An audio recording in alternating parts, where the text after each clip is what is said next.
Waktu awal banget bekerja, saya pengen banget bantu orang sebanyak mungkin.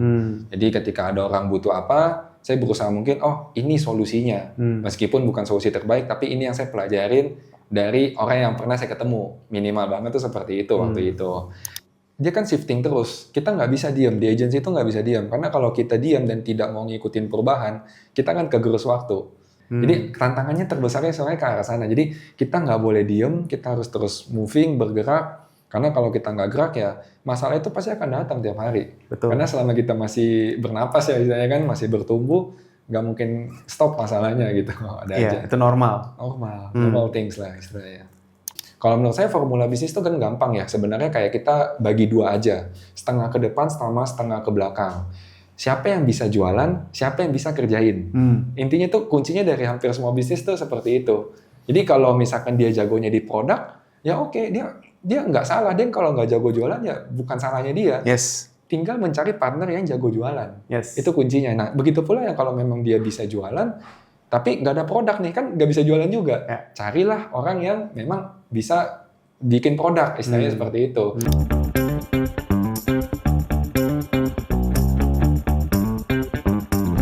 Halo teman-teman, kembali lagi ke kita di Podcast bersama saya Clemens Raharja, dan hari ini kita pengen kenalan langsung dan kita pengen dengerin kisah perjuangan dari Kakak Fandi. Nanti biar dia yang perkenalkan dirinya, founder dari Putih Agency. So, ini salah satu dari member elites kita di The Entrepreneur Society, dan kita juga banyak belajar dan ngeliat perkembangan beliau yang dulunya dari kerja sampai akhirnya sekarang bisa merintis nih agency kita di tempatnya dia nih. Kita lagi ngunjungin di sini, timnya juga udah lumayan banyak. So, nggak pakai lama-lama lagi, kita pengen dengerin kisahnya.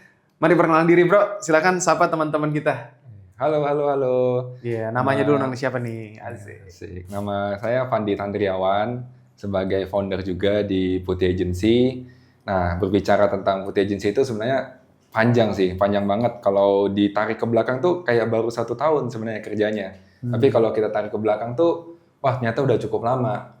Kalau starting point-nya itu kurang lebih sebenarnya sekitar 2017-2018 lah. Dimana itu yang tadi benar ya, jadi awal ceritanya itu masih kerja sebenarnya sama orang. Ya. Jadi ketika dulu bekerja sama orang, di situ nggak ada niatan sama sekali lah kayak mau bikin usaha, arahnya ternyata dibawanya ke sini, tapi ada perjalanannya tuh. Jadi pada saat dulu kerja sama orang, awalnya banget tuh tahun 2016. Dulu awalnya banget tuh pernah buka usaha, sebelum agensi ini buka restoran. Gitu. Jadi buka tempat restoran ayam, skalanya kecil-kecilan gitu loh. Itu bukannya di kampus dulu, di kampus skalanya kecil-kecilan, tapi yang namanya kita baru terjun banget, semuanya itu kan urus sendiri. Mulai dari masak, mulai dari ambil ayamnya, godoknya, masak nasi, segala macam, sampai delivery pun dulu dijalanin gitu loh. Karena pikirannya kan kalau nggak ngerti semua, nggak pegang duit, nggak jalanin operasional, ya gimana mau jalan, gimana mau gede. Jadi itu awalnya banget, tapi sembari jalan ya setelah 1 bulan ramai. 1 bulan tuh ramai banget waktu itu, kayak 1 hari ya mungkin skala kecil-kecilan, 1 hari itu sampai 100 potong masih keluar waktu itu. Sibuk banget. Tapi setelah jalan bulan kedua ada yang aneh, kayak mulai berkurang waktu itu. Jadi bulan kedua karena pikirnya rame, harganya sempat saya naikin waktu itu. Jadi ketika 1 paketnya sekian, saya naikin tuh naiknya kecil sih, cuma 2.000. Tapi di bulan kedua itu langsung omsetnya bablas. Hampir setengahnya lah, kayak 1 hari tuh 30 potong aja tuh, 30 potong tuh udah syukur banget. Gitu. Jadi bulan kedua udah mulai turun omsetnya, bulan ketiga kan udah mulai bingung ya. Jadi, nah cerita dikit juga tuh waktu awal buka usaha, tabungan kan nggak banyak. Jadi selama kuliah... Jadi sekarang udah banyak guys. Amin. Gitu dong. Ya, terus. Jadi awalnya itu tabungan yang dikumpulkan selama sekolah, selama kuliah, di all in ke usaha. Namanya kan jiwa muda ya. Jiwa muda, ambil resiko, di all in, sampai sekarat lah waktu itu. Ternyata nggak nutup. Di bulan pertama masih oke, bulan kedua udah mulai turun, bulan ketiga, bulan keempat tuh kebetulan saya ada partner juga di situ kan. Jadi berdua yang jalan ini udah mulai pikir-pikir, aduh kayaknya kita nggak bisa nih kalau kayak gini terus. Nah, di bulan ketiga keempat tuh kita udah berpikir gimana caranya kita survive. Otomatis karyawan yang waktu awalnya itu ada 2, kita kurangin 1. Nah, terus yang satunya kayaknya udah nggak kuat nih, partner saya itu duluan cari kerja waktu itu. Nah, ketika kondisi saya itu bulan keempat, bulan kelima baru saya mulai coba deh kayaknya nggak bisa juga kayak gini, harus coba cari kerja. Nah, awal cari kerja itu tahun 2016 cukup sulit untuk posisi saya gitu. Jadi lamar ke sana, lamar ke sini tuh susah banget dapat interview, keterima kerjanya kita nggak tahu kapan, hujan-hujanan gitu, naik transportasi umum. Tapi saya jalanin waktu itu dan sampai satu titik ketika ada satu perusahaan yang menerima saya itu ternyata nggak sampai tes, jadi nggak sesulit dari perjalanan saya ini. Kayak saya melamar itu hampir almost di 20 company, interview segala macam mungkin di atas 20, 25, 30 tempat, nggak ada yang keterima. Tapi pada saat saya keterima ini jalannya mulai dimudahkan. Mulus ya. itu. Itu dulu kenapa nggak keterima kira-kira apa? Karena posisinya, kuliahnya apa dulu, backgroundnya? Betul. Nah, ini cukup unik juga. Jadi kalau teman-teman banyak yang merasakan kan susahnya nih cari kerja sekarang, itu pernah saya rasain. Tapi ketika saya di titik sekarang, saya merasakan apa yang saya alamin dulu, ternyata banyak yang salahnya gitu. Kayak Seperti contoh, apa tuh? seperti contoh nih paling gampang tips and trick yang menurut saya CV sih. Ibaratnya kan ketika kita melamar di company itu, otomatis HRD-nya itu akan menerima banyak sekali CV, banyak sekali portofolio. Nah, gimana caranya kita punya CV-nya itu singkat, padat, jelas, dan sesuai dengan lowongan yang dibuka. Nah, itu salah satu kunci yang menurut saya itu paling kelihatan lah. Kenapa saya sulit dapat kerja menurut saya ya, secara hard skill, jadi kan ada dua ya, soft skill sama hard skill. Soft skill saya orang nggak bakal bisa tahu kalau belum ketemu. Tapi hard skill saya itu, saya kan kebetulan kuliahnya itu ambil manajemen, jadi mata kuliah umum lah menurut saya yang mengambil relasi waktu itu. Jadi ketika hard skill-nya tidak terlalu kelihatan, saya melamarnya misalkan di accounting. Nah, tapi di CV saya tidak ada background accounting, itu udah pasti ke-skip. Menurut saya itu satu. Kedua, dari CV dan portofolio itu nggak menarik. Otomatis kalau nggak menarik, ya balik lagi ke sisi visual. Kalau nggak menarik, gimana caranya itu CV kita mau diambil sama si HRD itu. Nah itu jadi ketika saya berproses, berjalan di situ, pada saat saya lihat ke belakang, oh ternyata seperti ini, kenapa saya melamar di banyak tempat, tapi saya tidak fokus, tidak ada peminatannya nih, saya mau cari, saya melamar sempat jadi HRD, finance juga pernah, sampai yang ekstrim itu pernah saya lamar jadi resepsionis. Apapun dihajar. Apapun diajar. Nah ini lucu nih di resepsionis, ketika di resepsionis itu, perusahaannya ini udah terima saya waktu itu, saya kan ditanya, kapan siap bekerja? Saya pikir karena saya interviewnya pagi jam 10, jam 11, oh ya udah daripada saya pulang sekarang, mumpung masih ada setengah hari, kalau boleh saya berkenan ya saya belajar aja kalau saya pun keterima. Tiba-tiba saya menunggu 10 menit, 15 menit, ketika saya diterima sama usernya, manajernya keluar. Jadi manajernya keluar, dia ngomong ke saya, dia lihat saya tuh di screening, dari atas sampai bawah, dia lihat. Gitu kan, jadi dia lihat sampai atas bawah, dia bilang, kayaknya nggak cocok gitu. Terus saya dalam hati, wah kecewanya itu kecewa berat. Ibaratnya kan usernya sudah oke, dilihatnya juga oke. Ibaratnya ya sesusah inikah mencari kerja pada saat itu. Tapi singkat cerita disemangatin lah sama manajernya. Dia bilang, saya yakin kamu kayaknya pasti bisa dapat yang di tempat lain seperti itu. Sekian-sekian disemangatin. Saya pulang, saya berpikir, oh berarti saya harus lebih keras lagi untuk berjuang lah istilahnya. Dan akhirnya ketemulah di titik yang tempat saya banyak belajar ini, berproses inilah.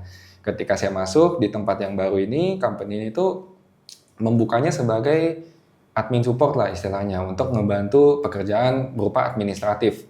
Seperti mensortir email, mengirim email, dokumen, siup, TDP. Jadi banyak belajarnya itu di situ, mulai dari berkomunikasi, mengkoordinasi sesuatu hal yang kecil-kecil, antar divisi, nah itu banyak belajar tuh. Nah disingkat ceritanya itu setelah banyak belajar di sana, udah mulai jalan tuh soft skillnya, kayak apalagi nih yang mau dipelajarin. Nah apalagi yang mau pelajarin, singkat cerita itu di company itu meminta saya untuk mencari orang yang mau dibagusin foto produknya. Karena company itu kebetulan kan bidangnya jasa. Nah jadi perluasan lini bisnisnya itu ngarahin ke seperti itu, cari orang yang mau foto produk lah. Nah di situ saya mulai tekunin. Jadi mencari klien itu, wah barbar lah istilahnya lah. Semuanya saya jabanin gitu, karena saya merasa ya saya nggak sibuk. Sabtu Minggu saya jalanin, malam pun ya kalau ada waktu saya balesin, cari klien segala macam. Disitulah titik awalnya. Nah singkat cerita, lanjut lagi ketika sudah mulai terbentuk, mulailah belajar. Oh ternyata di sisi visual itu seperti ini, ada do and don'ts-nya, ada gambar, ada USP, kemudian ada harganya, mau kayak gimana. Jadi belajar banyak banget di bagian e-commerce waktu itu. Jadi mulai dari branding, sosial media, e-commerce itu dipelajarin di awal-awal. Kayak gitu. Nah singkat cerita, ketika dulu sudah berjalan, tiba-tiba company-nya itu merasa, oh divisi ini tuh nggak perlu lagi. Jadi otomatis kan, oh ya sudah kalau memang tidak perlu, saya meminta izin, ya udah dong kalau misalkan nggak masalah, saya coba lanjutkan saja dengan yang saya punya, jalankan sendiri waktu itu. Jadi ketika saya bekerja, ya udah mau nggak mau saya harus mengurusi divisi yang saya jalankan secara mandiri ini. Nah singkat cerita, sudah berjalan, dikembangkan, mulai berkoneksi dengan grup apa. Nah, kemudian ya kalau sudah matang waktu itu saya memantapkan diri untuk mundur dari perusahaan. Ya sudah kita fokuskan saja karena memang saya percaya kalau seperti ini terus saya yakin pasti value-nya itu agak berbeda dengan apa yang saya imani. Kayak contohnya itu waktu awal banget bekerja saya pengen banget bantu orang sebanyak mungkin. Jadi ketika ada orang butuh apa, saya berusaha mungkin oh ini solusinya. Meskipun bukan solusi terbaik tapi ini yang saya pelajarin dari orang yang pernah saya ketemu. Minimal banget tuh seperti itu waktu itu. Dan di Sabtu Minggu juga kebetulan ada teman, saya bertanya waktu itu pada teman kerja saya kayak, oh Sabtu Minggu ini kira-kira ada lowongan nggak ya atau cari di mana gitu. Waktu itu ya ternyata saya dapatnya arahnya ke wedding organizer. Oke. Gitu. Jadi saya kalau pertanyaan tentang WO tuh cukup ngerti juga sebenarnya karena pernah bekerja di bidang itu. I see. Gitu. Itu juga sama posisi kerja di wedding organizer.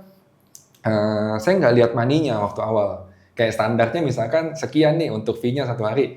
Saya itu ternyata cuma ya berapa persennya lah di bawah standar waktu itu. Jadi singkat cerita dijalankan saja. Toh yang saya alamin itu atau saya memang minati di awal adalah pengalaman dan relasinya. Karena saya percaya dua value ini tuh sangat besar sekali untuk kedepannya gitu. Jadi bukan dilihat dari uangnya meskipun kita butuh.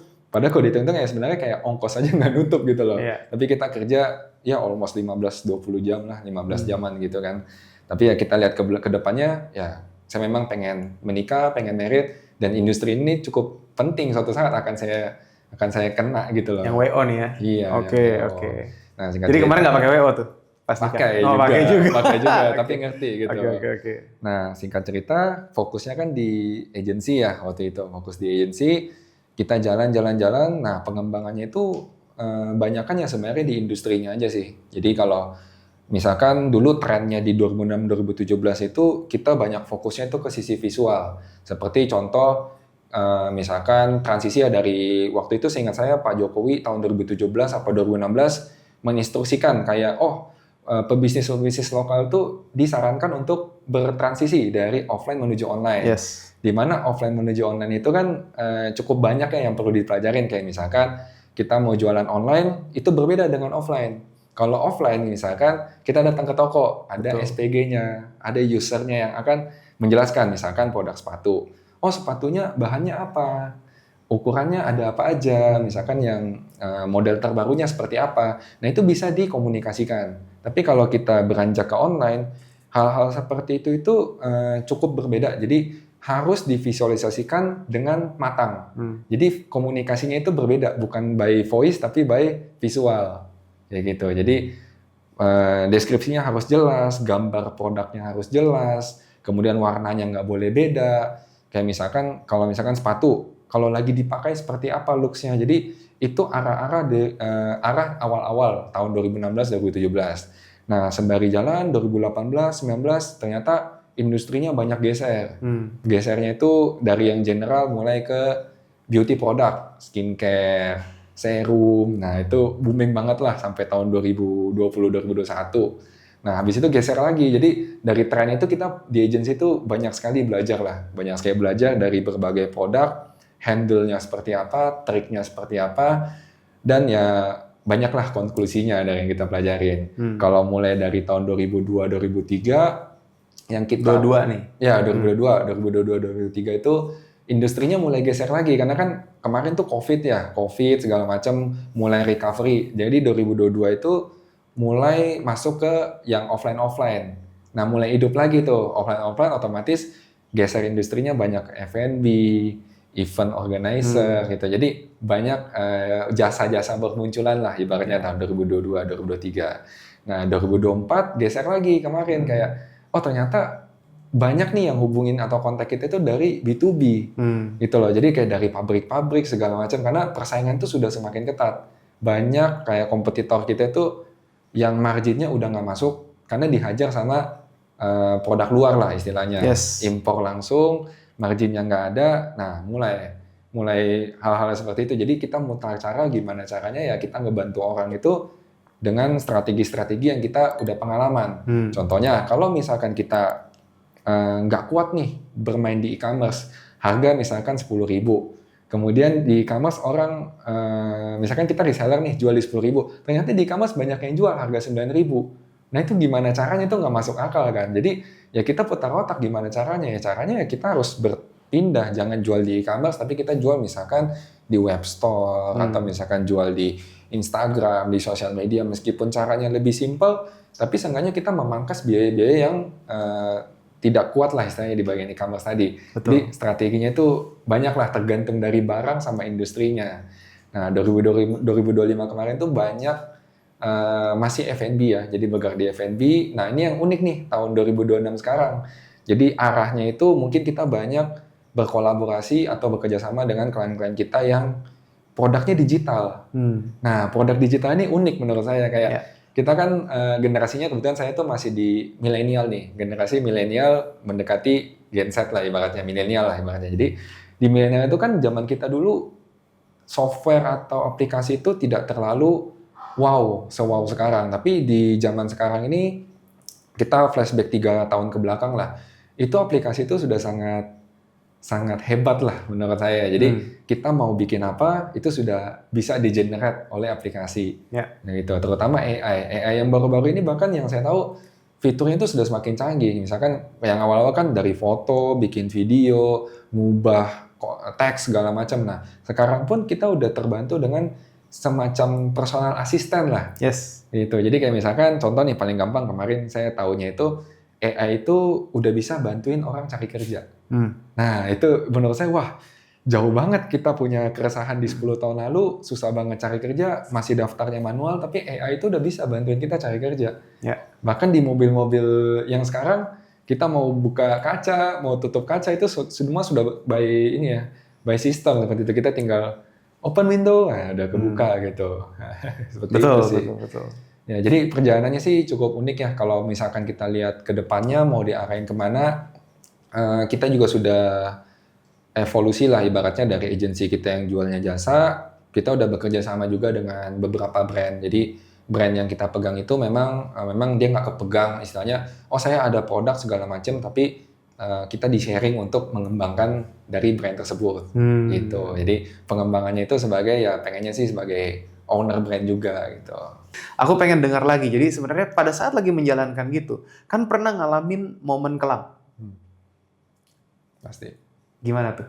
Ya, jadi momen kelam itu pasti besarnya momen kelam itu di awal-awal lah. Jadi ketika kita bergerak itu kan, ya benar tadi yang seperti Kak Clemens bilang, kalau kita mau bikin bisnis ya sebenarnya gampang. Kita 2-3 orangnya pasti udah bisa bikin. Tapi untuk bikin dia sampai 1 tahun, 3 tahun, 5 tahun tuh gak gampang.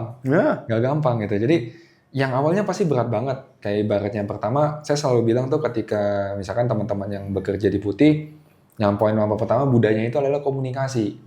Karena komunikasinya itu kalau misalkan gak bagus, itu orang sejago apapun atau sehebat apapun, dia nggak bakal bisa blend in ke tim dan menghasilkan output yang sesuai dengan kemauan tim lah istilahnya seperti itu. Yang pertama komunikasi, nah poin kedua itu adalah kejujuran. Nah kejujuran, jadi saya selalu bilang begini, makanya kalau untuk awal-awal kita nemu masalah nih, masalah itu pasti ada setiap hari, masalah pasti ada dan nggak mungkin nggak ada masalah. Tapi gimana caranya kita tuh harus jujur, dan poin nomor ketiganya adalah tanggung jawab. Gitu. Jadi ketika ada masalah, jujur, karena kalau nggak jujur itu semakin bahaya. Nah yang ketiga adalah tanggung jawab. Nah kalau ini kita konsisten dari 3 poin ini, menurut saya sih ya pasti akan ya berproses lah menurut saya, bukan sempurna tapi berproses. Dan di awal-awal banget tuh ya banyak kejadian-kejadian seperti itu. Tapi dengan kita solving dengan manajemen ataupun dengan apa namanya pengambilan risiko, kemudian solving problemnya seperti apa, ya macam-macam lah. Kayak misalkan yang tadi yang sempat saya jelasin juga industri ya. Ibaratnya kan kita yang memang belajar dari industri, dia kan shifting terus. Kita nggak bisa diam, di agency itu nggak bisa diam. Karena kalau kita diam dan tidak mau ngikutin perubahan, kita kan kegerus waktu. Istilahnya kalau kayak sekarang kan trennya itu udah pakai sistem. Jadi bukannya orang yang hebat membuat konten, atau pakai iklannya seperti apa, bukan yang seperti itu, tapi orang yang mengerti memakai sistem. Yes. Itu yang bakal kayak, oh ternyata seperti ini loh kuncinya. Jadi tantangannya terbesarnya soalnya ke arah sana. Jadi kita nggak boleh diem, kita harus terus moving, bergerak. Karena kalau kita nggak gerak ya masalah itu pasti akan datang tiap hari. Betul. Karena selama kita masih bernapas ya, istilahnya kan masih bertumbuh, nggak mungkin stop masalahnya gitu. Ada aja. Iya, itu normal. Normal things lah istilahnya. Pas lagi kayak gitu kan pernah ngalamin, ini putih sendirian ya? Atau kamu bikin ini sendirian dulu awalnya? Awalnya berdua, ada partner. Ada berdua? Iya. Oke. Tadi ngelihat dari hanya kerjaan. Kriteria, kalau kita ngomongin coba ngelihat teman-teman cari partner seperti apa nih Kakak Fandi? Oke, jadi Ini betul ketemunya ya. di mana nih partner? Kalau boleh cerita, nggak apa-apa, nggak usah detail, tapi ya. Partner ya betul ya. Jadi kalau to be honest sebenarnya kan kita terlahir individu itu pasti sifatnya beda-beda. Ya. Itu dulu yang kita harus pahamin. Jadi ketika kita melihat seseorang, yang akan kita lihat itu, saya selalu bilang begini kepada teman-teman yang bekerja lah sama saya. Kita itu terlahir, saya selalu menganggap melihat diri saya itu terlahir ada dua orang. Fandi sebagai orang yang sosial, dan Fandi orang yang bekerja. Nah, kedua poin ini tuh harus dipisahkan secara dewasa lah kita bilangnya. Jadi ketika dia bekerja, sifatnya seperti apa, ketika sosial dia sifatnya seperti apa.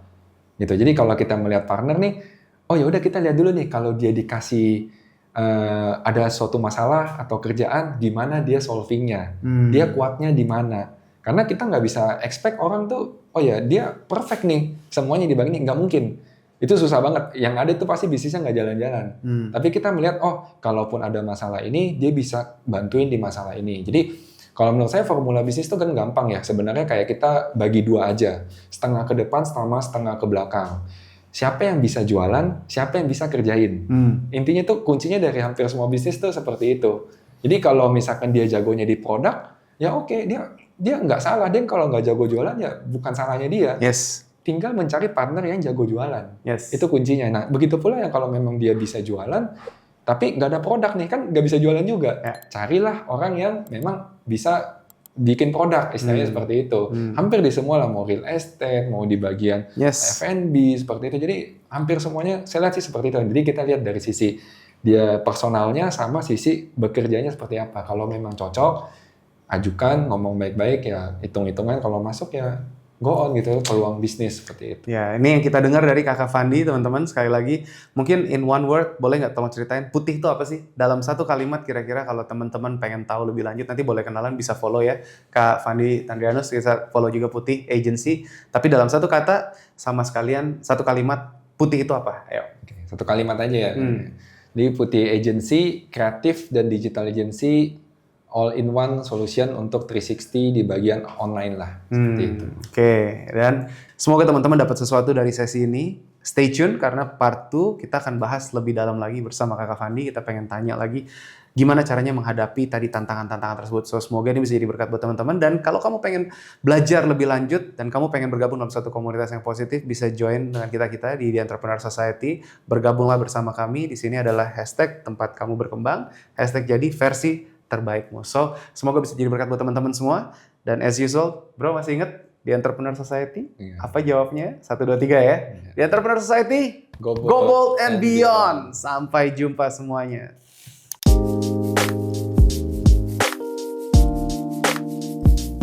Jadi seperti itu. Jadi analogi tadi gelas kosong, ketika gelasnya kosong, saya dapat air dari orang tersebut nih, dia kan sharing nih, ajarin, oh harusnya gini, kalau ada masalah ini tuh harusnya solusinya seperti ini. Dituanglah sedikit demi sedikit gitu. Jadi ketika sudah penuh, saya tuang lagi ke orang lain, sharing gitu. Jadi gelasnya itu jangan sampai penuh.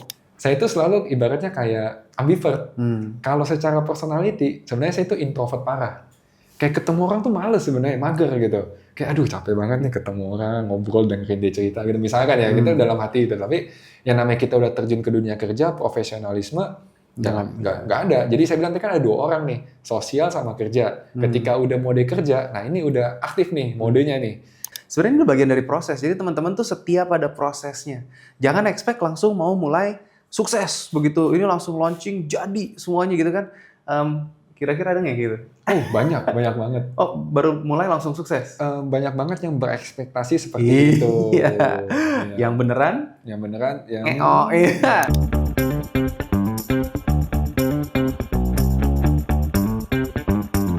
Alright, nah kita kembali lagi teman-teman di part 2 bersama dengan Kakak Fandi, founder dari Putih Agency. Dan ini kalau kamu belum nonton video sebelumnya, itu tuh banyak banget ngomongin tentang bagaimana dia mulai ngerintis dari yang karyawan, sampai akhirnya terjun bikin bisnis, sampai susah, bangkrut, nyari kerjaan susah. Teman-teman mesti nonton. Ada beberapa tips-tips yang bagus yang kamu bisa dapetin dari Kak Fandi, dari CV, dari mau apply kerjaan dan sebagainya. Tapi kita di sini, kita pengen lebih ngebahas, kita pengen gali lebih dalam dari mentalnya. Bagaimana dia bisa menghadapi ketika lagi dengan penuh pressure, ya kan? Nah, coba bro, perkenalkan diri dulu sebelum mulai. Silakan, Kakak Fandi. Iya, halo. Saya Fandi Tandriawan sebagai owner di Putih Agency dan sudah memanage bisnisnya itu kurang lebih hampir berarti hampir 10 tahun lah, 8-9 tahun seperti itu. Ya, kalau untuk memanage masalah-masalah itu, ya ini ya, masalah itu kan yang tadi balik lagi, semuanya itu masalah pasti ada. Kayak ibaratnya kita sudah harus mempersiapkan diri kita akan masalah itu. Jangan sampai, ibaratnya gini, masalah datang, kayak saya pakai analogi itu biasa pakai kebakaran lah. Jangan sampai kebakaran dulu, baru kita mau cari airnya di mana. Nah, tapi sebelum kebakaran, yang namanya kebakaran itu kan kita harus siapin, misalkan, alat pemadamnya diletakin di mana, kemudian kayak penyebab kebakaran itu apa, misalkan nggak boleh merokok di dekat bahan-bahan yang mudah terbakar. Jadi kita harus mempersiapkan segala sesuatunya itu sebelum kejadian. Gitu. Jadi persiapannya harus lebih matang. Jadi ketika suatu masalah terjadi, mental kita itu nggak langsung drop atau kena gitu loh, karena kita udah kebayang. Nah itu plus minusnya. Kalau saya sih merasa diri saya itu suka banyak berpikir negatifnya. Tapi menurut saya itu bukan suatu hal yang jelek gitu. Iya. Jadi ketika orang mau melakukan sesuatu, saya udah kebayang, ekspektasi terburuk saya dia melakukan ini. Nah ketika saya sudah membayangkan hal seperti itu, antisipasinya itu minimal banget udah ketebak. Saya harus siapin ini, seperti itu. Nah begitu pula ya kalau di kejadian nyata pun sama. Paling gampangnya gini deh, misalkan kita pakai contoh umum lah, misalkan rekrut karyawan nih. Nah rekrut karyawan, tiba-tiba pada saat kita komunikasi lancar nih, bagus, dibales segala macam. Pada saat dipanggil, datang interview pertama, nah pada saat kita offering nih, misalkan dia sudah oke, sudah merasa nyaman, pada saat offering dia nggak cocok, sebenarnya itu udah kelihatan. Tapi kalau memang kita terlalu berpikir positif, ya ini bisalah masuk. Gitu. Yeah. Padahal kita harus tahu sebenarnya POV kita itu harus melihat bisnis itu dari helikopter view. Kalau kita misalkan maksain dia masuk, ternyata dia tidak nyaman dengan offering kita, ya pasti dia akan bekerjanya sebentar, misalkan cuma 1 minggu, 2 minggu, yang which is tuh kalau di perusahaan kita tuh ibaratnya merugikan banget. Sudah masuk di training, buangin waktu 2 jam, 3 jam, dikenalin lah sama klien A, klien B, segala macam, udah di training, tiba-tiba loss. Nah kita harus cari baru lagi. Nah itu contoh kecil. Jadi ibaratnya ya antisipasi saya sebagai manajemen, ya kita memang udah harus siapin 3 atau 4 calon kandidat, karena kita nggak bisa mengekspektasikan 100% masalah itu nggak ada. Nah ini kan balik lagi tuh contoh-contoh kecil yang seperti itu tuh. Betul banget, iya nggak salah. Jadi siapin dulu embernya sebelum ini kan, jadi ada backup plan gitu istilahnya. Nah kita ngomongin pas lagi tadi mulai ngerintis dan mulai ngebangun kan ada banyak kesulitan tuh yang dihadapi kan. Nah, kita udah ngomongin tadi sesi terakhir tuh pas lagi ngomongin soal partner bisa saling dukung, bener itu bagus banget ya, pemilihan partner seperti apa tadi udah ngomongin soal tim. Nah pas lagi ngembangin, lagi dalam perjalanan, kan nggak mungkin mulus aja dong. Tadi bikin bisnis pertama, terus di video sebelumnya teman-teman harus nonton ya, sampai akhirnya memaksakan diri mau nggak mau harus balik kerja, partnernya sampai akhirnya satu kerja duluan, terus akhirnya mundur dan sebagainya. Oke, it's okay. Pernah nggak ngerasa kayak terlambat? Nah, kayak kita ini apa ya, ngebandingin diri kan, kok gue umur segini nih, gue udah 5 tahun nih, gue udah 10 tahun gitu kan. Pernah nggak ngerasain kayak gitu? Oke. Kok gue kayak terlambat banget nih atau gimana ya? Kalau mau jawabannya tidak bijak, sebenarnya pasti ada. Nah. Dalam hati kecil kita itu pasti ada, kayaknya umur sekarang telat sih, kayaknya baru segini nih, pencapaian segini. Tapi kalau kita melihat balik lagi nih, dari value sama helikopter view-nya, percayalah itu nggak mungkin terlambat. Karena kalau kita memaksakan sesuatunya itu tidak pada waktunya, pasti nggak bakal kejadian. Jadi seperti ibaratnya tuh mengimani sesuatu lah ibaratnya. Ketika misalkan, saya dipercayakannya di umur 22 tahun. Nah, di 22 tahun itu kalau saya flashback ke belakang, emosi saya, cara berpikir saya, cara menilai orang saya itu tidak lebih matang dari umur saya sekarang lah istilahnya. Yes. Jadi ketika saya dulu umur 22 misalkan, pegang uang sekian nih, manage orang sekian, itu sangat-sangat berbeda dengan di umur sekarang. Karena pengalaman masalahnya itu belum ditempa lah istilahnya. Yes. Gitu. Jadi ketika belum ditempa, belum punya pengalaman, ya udah memang kita dikasih Tuhannya itu pelajarannya sampai sana. Seperti kayak kita misalkan ya pelajarannya sekolah lah, ada SD, SMP, SMA, kan nggak mungkin SD itu diajarin kalkulus misalkan gitu kan. Ada sih memang yang ringan-ringan gitu, tapi SD pasti kan diajarinnya perkuat untuk bahasa Indonesia, sejarah-sejarah kita yang umum-umum dulu. SMP lebih rumit lagi, SMA lebih rumit lagi, begitu pula dengan peminatannya nanti mau kemana. Pelajaran itu sama, jadi kalau edukasi atau kurikulum diciptakan tuh ya memang sudah ada jatahnya. Begitu pula dengan kemampuan kita menyelesaikan masalah. Jadi kalau dibilangnya kita merasa telat, ya sebenarnya nggak juga. Kayak ibaratnya kan banyak orang yang baru mulai itu banyak banget. Saya beberapa klien nih cerita ke saya. Dia umur 20, 30, belum punya apa-apa, belum mulai sama sekali. Tapi dia baru mulai itu di umur 40, 50. Yang which is itu kan kalau kita berpikir di umur kita sekarang, wah telat banget ya. Dia ngapain aja tuh 10 tahun, 20 tahun. Tapi kalau kita pikir lagi secara dewasa, secara matang, ya memang dikasih porsinya seperti itu. Jadi nggak ada kata terlambat sih sebenarnya. Gitu. Cuma yang lebih penting itu adalah mindset sama pola pikirnya. Kalau kita memang belum berproses, ya jangan sampai sana lah ibaratnya. Kita melakukan porsi kita dulu aja masing-masing. Gitu. Setiap pada perkara kecil, makanya akan dipercayakan perkara besar. Benar banget ini kalau kita ngelihat ya. Jadi kalau memang mungkin dulu pas lagi baru mulai, ya ngerjainnya kecil, dikasih timnya juga mungkin yang awalnya karena ya kita baru ngerintis kan. Mungkin aja belum mampu bayar yang mahal.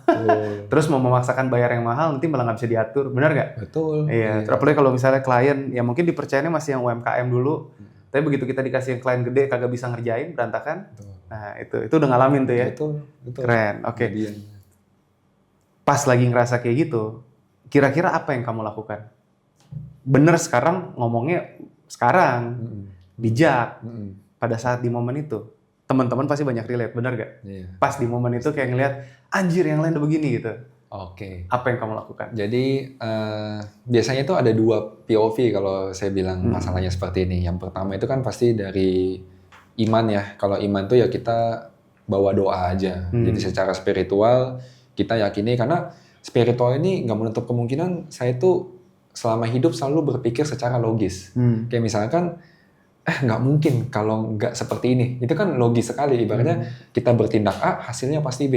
Tapi percayalah dengan spiritual ini ada aja jalan yang kita tidak bakal tahu. Dan itu sudah saya alamin, terutama yang tadi di fase untuk mencari kerja itu. Mencari kerja kan nggak masuk akal, masa cari lamar sampai berpuluh-puluh CV itu nggak keterima, nggak make sense. Tapi ternyata pada saat saya keterima, tidak ada tesnya, cuma interview 5 menit, kapan bisa kerja sekarang langsung kerja. Itu menurut saya suatu perjalanan banget lah. Nah terus yang kedua ini menurut saya yang actionnya. Nah actionnya ini kita harus banyak belajar. Nah, saya selalu mengambil analogi itu seperti gelas kosong. Jadi, gelas kosong itu, ini gelas nih, kosong. Kita kalau ngobrol sama orang, kita belajar sama orang, kita sharing sama orang, pasti ada sesuatu yang kita dapat dari orang tersebut. Dan saya selalu banyak pengennya itu sebenarnya bergaul atau ngobrol itu sama orang yang lebih, istilahnya dalam tanda kutip itu mentor lah istilahnya. Jadi, ada yang bisa di-sharing, dia punya masalah, saya bantu dengan pengalaman yang saya dapat dari orang lain juga. Jadi seperti itu. Jadi analogi tadi gelas kosong, ketika gelasnya kosong, saya dapat air dari orang tersebut nih, dia kan sharing nih, ajarin, harusnya gini. Kalau ada masalah ini tuh harusnya solusinya seperti ini. dituanglah sedikit demi sedikit gitu. Jadi ketika sudah penuh, saya tuang lagi ke orang lain, sharing gitu. Jadi gelasnya itu jangan sampai penuh gitu. Jadi kayak pikiran kita juga nggak boleh selalu, oh gue nggak mau terima ilmu dari orang lain. Jadi kuncinya sih menurut saya ke sana. Kalau banyak ketemu orang, banyak ngobrol, banyak sharing, diskusi masalah, pasti kita akan lebih wise untuk men-solve suatu problem. Biasanya seperti itu. Mantap. Dan ketemu network yang tepat di Entrepreneur Society. Yes. Oke. Pas lagi ngalamin tadi dengan segala tantangannya dan semua ya ini ya kita ngomong kan ngerasa terlambat membandingkan diri, terus mulai melangkah lagi. Pernah nggak sampai ngerasa tuh kayak hilang arah? Gua nih mau kemana sih sekarang? Gitu. Pernah nggak ngerasain kayak gitu? Oke. Kalau hilang arah itu mungkin ya tadi agak mirip ya. Jadi kalau misalkan udah di titik hopeless banget, sebenarnya pasti ada dalam hati kecil. Cuma ya balik lagi, kalau misalkan sampai hilang arah, pasti kita akan coba pikir nih, kenapa kita mau mulai gitu. Nah kalau kita mau mulainya memang tujuannya seperti apa jelas, ya pasti kita akan punya mental kita tuh balik lagi. Gitu. Misalkan kayak contoh, saya ambil contoh dulu, jualan sepi nih segala macem. Nah, kalau misalkan kita menyerah segala macam ya ibaratnya besok pasti kita akan tutup. Karyawan kabur segala macam. Tapi kan kalau kita memang sudah punya tekad atau mental, saya pengen untuk ngebantu nih untuk menggedekan usaha ini segala macam, pasti akan ada aja caranya. Kita mikirin marketingnya, kita collab sama orang lain, kita diskusi sama siapa seperti itu. Jadi akan ada aja jalan yang dibentuk lah ibaratnya. Oke, good. Nah, ini kan udah ngelihat pas lagi dulu baru ngerintis, baru awal. Dan seperti kita ngajarin di Entrepreneur Society kan ada kelas 1 sampai kelas 6. Kamu kan sudah sekitar udah 15 orang nih karyawan gitu ya. Nanti nonton video sebelumnya teman-teman kalau pengen tahu gimana kisahnya sampai sana. Nah, pernah nggak ngerasain brandnya udah berkembang, tapi kamunya sendiri mungkin masih kejebak di versi yang lama. Jadi kayak kita jadi anchor-nya. Kadang-kadang founder kan banyak yang stuck. Ketika kita sudah mulai punya tim yang gitu banyak, kalau semuanya keputusannya masih harus di kita kan kita bottleneck ya. Udah ngalamin kayak gitu belum? Sempat pernah dan sudah ya. Coba ceritain. Sampai ceritain. Jadi ini mungkin related sama teman-teman yang skala usahanya itu UMKM lah istilahnya. Jadi ibaratnya kan ketika kita merintis, kita memang harus dituntut untuk mengerti semuanya. Mulai dari jualan, mulai dari finance, mulai dari pajak, mulai dari accounting, mulai dari produk, itu memang kita harus tahu semua. Jadi ketika kita sudah tahu semua, nanti ketika ada yang masalah, kita tahu nih, jawaban atau solusinya seperti apa. Nah, ketika bisnisnya pelan-pelan sudah semakin besar, tangan kita kan cuma 2 ya, kaki kita cuma 2. Jadi, itu nggak bakal bisa kita kerjain semua. Contoh banget tuh waktu awal, saya ingat banget, saya sehari bisa handle 20 klien. Jadi ini lucu nih, tahun pertama, kenapa saya selalu bilang kayak Putih Agency itu head 1000 project lah. Ibaratnya kenapa? Karena tahun pertamanya kita udah hampir almost 500 project. Tahun pertama. Tapi 500 project tuh berapa orang, bro? Kita aja nggak bisa klaim gitu loh. Maksudnya gue aja klaim masih nyampe nyaris 200-an lah. Tapi karena kita mungkin projectnya panjang-panjang. Kalau project apa? Nah, projectnya itu dulu yang kecil-kecil lah. Istilahnya kayak memang, ya balik lagi yang saya bilang itu kan awalnya transisi orang offline ke online. Jadi semua orang tuh butuh vendor untuk memvisualisasikan sesuatu. Nah, di situ jadi project kecil-kecil dan saya sebagai solo, namanya one man show lah. Sehari itu chat kalau setengah jam ditinggal itu wah udah 3 kali scroll lah istilahnya. Jadi saya ingat banget average di tahun pertama saya handle customer itu 20 customer dalam sehari. Jadi betapa sibuknya revisi, tektokan segala macam dan wah itu benar-benar hektik lah waktu itu. Jadi sembari berjalannya waktu kan bisnis nggak mungkin begitu terus. Apalagi kita bertambah umur, tenaga juga semakin berkurang, ada kesibukan lain dan kalau mau mengembangkan bisnis pasti ini akan harus dibuat hierarki. Jadi harus ada level-levelnya, siapa yang akan mengerjakan tugas apa, tugasnya apa, dan memang itu yaitu PR-nya lah. Gimana cara kita mendelegasikan, mencari orang yang tepat untuk bisa bekerja bersama kita. Wah, lebih seperti itu sih. Ada nggak bagian dari diri lama yang harus kamu tinggalkan? Wah, dalam. Oke. Jadi kalau yang ditinggalkan dalam waktu lalu sih udah pasti ya maturity-nya lah. Ibaratnya kan kalau kita bicara 10 tahun lalu pasti masih banyak sisi yang kurang mature lah. Seperti misalkan kita berkomunikasi sama orang tidak pada tempatnya. Seperti apa tuh contohnya? Seperti Itu contohnya ya itu, ngatain misalkan orang.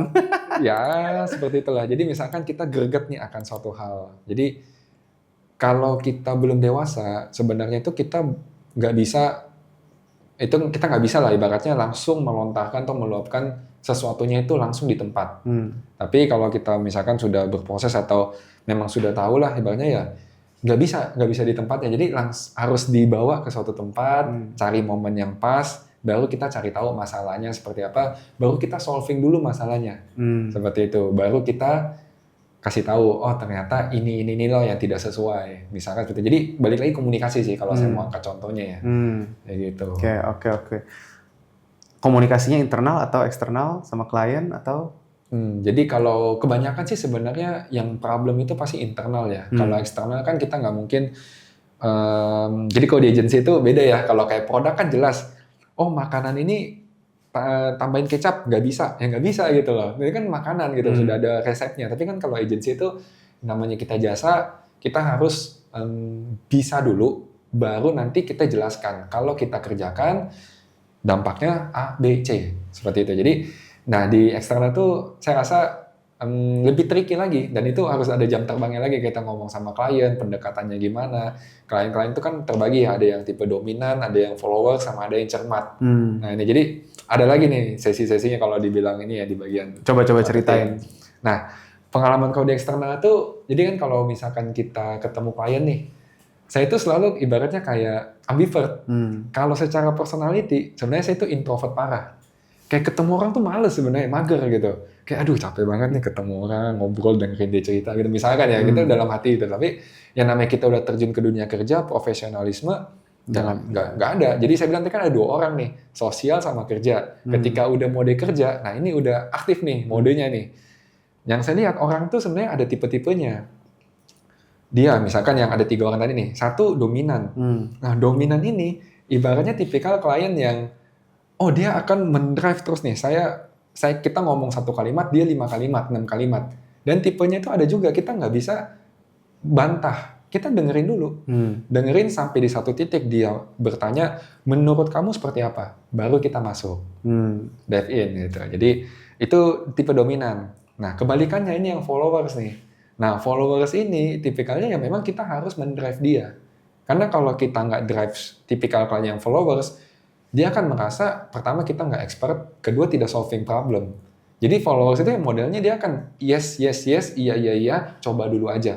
Dan kita yang harus memang lebih aktif dengan pengalaman-pengalaman yang kita sesuai jam terbang lah. Kita handle apa, masalahnya gimana, solusinya kita akan kasih terus. Gitu. Nah itu followers itu yang kedua. Yang ketiga ini yang menurut saya agak tricky nih, bahaya nih. Bukan bahaya sih, makanya ya beda level lah. Ini cermat nih. Nah, tipikal klien yang cermat ini adalah tipikal klien yang dia mostly sebenarnya dominan sih, tapi dia dominan dengan data. Gitu. Jadi tipikal datanya itu dia akan kasih misalkan oh, bulan ini gue omsetnya sekian nih, misalkan 500 juta. Penjualannya itu cuma dari misalkan dia jualannya 5 produk, penjualannya cuma 2 produk. Nah, dia akan bicara nih 3 produknya. Dan 3 produk ini tuh benar-benar harus di-solving problemnya sama kemampuan kita. Nah, ini tipikal klien yang kita harus hati-hati lah istilahnya. Karena dia tipikal cermat dan memain data. Seperti itu. Jadi kita nggak bisa yang kayak cuma strategi umum segala macam. Kita harus persiapkan meeting kita dengan data. Kalau bisa riset dulu sebelum kita ketemu orang seperti ini. Itu pengalaman saya sih kalau mantap. Belajar banyak ya. Dulu padahal awal-awal nggak bisa begitu tuh. Nggak bisa. Keren banget. Nah ini makanya ini evolusi dari seseorang. Kalau tadi dibilang memang benar akan ada yang nanti sampai kayak 40 tahun, 50 tahun mereka baru mulai besar atau gimana yang dibilang terlambat atau enggak. Sebenarnya itu bagian dari proses. Jadi teman-teman tuh setia pada prosesnya. Jangan expect langsung mau mulai sukses begitu. Ini langsung launching jadi semuanya gitu kan. Kira-kira ada nggak gitu? Oh banyak banget. Oh baru mulai langsung sukses? Banyak banget yang berekspektasi seperti itu. Iya. Yang beneran? Yang beneran. Sangat sedikit. Dan ini saya menyaksikan banget karena apa ya teman-teman pun juga ya memang ya banyak lah anak-anak muda. Dan ini terutama buat teman-teman yang nonton ya. Semoga bisa relate dan nanti ini mungkin bisa jadi satu penyemangatan juga gitu karena yang kamu lihat di media sosial. Kita orang konten, Kakak Fandi bisa confirm. Yang kamu lihat di media sosial, apakah itu 100% benar? Pertanyaan yang tricky. Sangat sedikit. Jujur sebenarnya kita kan produksi konten mungkin sudah jutaan ya, ribuan sampai jutaan lah. Intinya semua konten yang kita buat itu adalah bentuk komunikasi dari apa yang mau disampaikan. Yes. Seperti itu. Bukan apa yang terjadi secara realita. Kenal Kakak Fandi ini, maksudnya bukan kenal kayaknya udah 3 tahun. Cuman ngelihat kiprahnya dia juga, ada salah satu teman lama kita, dia bikin platform freelancer, aku nggak sebut namanya. Nah, mukanya di Daven, asik di website-nya. Gue ngeliat hebat juga nih anak ya kan. Ya itulah makanya kalau mau berproses dan benar-benar ya hari demi hari hustling. Bro, nanya satu hal lagi buat teman-teman semua, gue punya relatable nih ya. Kamu kan udah pernah ngerasain dari karyawan, udah pernah ngerasain bikin bisnis kecil yang gagal, udah ngerasain sekarang bikin agency yang lumayan nih berkembang nih. Work-life balance. Oke, work-life balance. Ini disclaimer dulu ya. Jadi kalau sensitif, karena tidak semua industri itu seperti ini. Karena ibaratnya kan kebetulan kita tekuninnya itu di dunia agency. Nah, kalau di dunia agency namanya jasa itu, kita tuh nggak bisa punya mindset, oh gue jam 5 lewat 1, WA-nya off. Gitu. Jadi untuk di dunia agency sebenarnya ya beda ya, mungkin kalau dunia perbankan, finance, atau mungkin industri lain, itu mungkin masih bisa. Nah itu, tapi kalau di dunia jasa, agency menurut saya nggak bisa. Ya, tetap harus kita balance kan lah, ibaratnya memang keluarga sama pekerjaan, tapi kita harus bisa mengontrol sebisa mungkin dengan kapasitas kita. Yang tadi saya bilang ya, ibaratnya, oh misalkan kalau customer tuh kan saya selalu bilang tuh ke teman-teman yang kerja itu kebagi 2. Ada customer yang kerja 9 to 5, ada customer yang klien kita yang kerjanya 24 jam. Yang which is itu kebanyakan 24 jam. Iyalah. Karena business owner itu biasanya sebelum tidur dia baru ngecek. Jam 9, setengah 10, ini kontennya kayaknya ada revisi nih. Kirim ke grup. Nah, gitu itu. Betul banget, gua banget tuh. Ya oke. Karena kan siangnya sibuk ya, mau gimana? Iya, terus nah, itu hal-hal yang maksud saya ya ketika kita berproses itu baru kita tahu gitu loh. Tapi ketika kita jump in ke 10 tahun ke belakang, rese banget nih orang nih, chat jam 10, jam setengah 11. Tapi ketika kita udah di umur sekarang udah ngerti, ya memang dia bisanya jam begitu. Dan kita yang harus sesuaikan. Oh, kalau jam malam, ya paling kita respon baik, besok akan kita cek kembali atau apa. Jadi yang kita tanamkan value di sini itu di Putih Agency, komunikasi itu nomor 1, paling penting. Balance-nya tetap harus balance. Ibaratnya kayak misalkan, oh Sabtu atau Minggu nih ada mau syuting, klien kita F&B, kita harus mengerti dulu, memang dia F&B-nya Sabtunya tutup, jadi kita syutingnya hari Sabtu gitu. Ya, jadi memang. kita kasih pengertian. Balik lagi ke poin nomor 1, komunikasi. Iya. Semoga teman-teman tadi dapat banyak hal ya. Dan nanti nonton video sebelumnya juga kalau pengen tahu kisah perjuangannya lebih lagi. Dan kalau pengen kenal tentang Kak Fandi, Kak Putih Agency, bisa nanti klik di bawah sini. Ya, kita akan selalu ikut sertakan di YouTube channel kita. Dan kalau teman-teman mendapatkan sesuatu, please share. Karena kita ngelakuin gini, konten-konten gini tuh kita pengen supaya bisa deliver lebih banyak lagi hal-hal positivity dan menyebarkan dampak yang positif buat teman-teman di luar sana. So, bagikan dan nanti share, klik, subscribe, bantuin buat di Instagram, sosial media juga kalian tampilkan kalau emang ada sesuatu yang menyentuh hati. Dan nanti kalau pengen kenalan langsung tinggal di follow aja. Dan satu final word, pesan buat teman-teman yang nonton. Final words dari saya sih paling, ya benar sih, nggak ada terlambat untuk memulai, jangan takut untuk memulai. Karena peluang itu sebenarnya banyak sekali. Tinggal gimana kita memanage kita punya diri sendiri seperti itu. Jadi saya selalu bilang tuh kita punya soft skill sama hard skill. Nggak semua orang terlahir bisa untuk mengerjakan hard skill. Tapi soft skill ini tuh yang sangat membantu lah ibaratnya. Mulai dari cara kita berkomunikasi, cara kita memahami orang lain, dan masalah itu nggak pernah bakal habis. Di mana ada masalah, di situ ada solusi, dan di situ ada peluang. Gitu.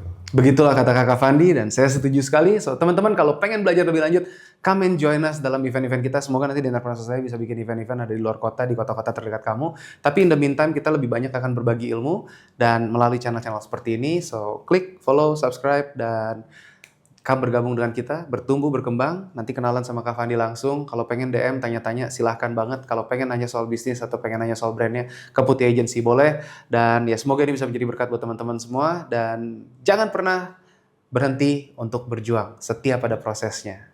Di Entrepreneur Society, go bold and beyond. Sampai jumpa teman-teman.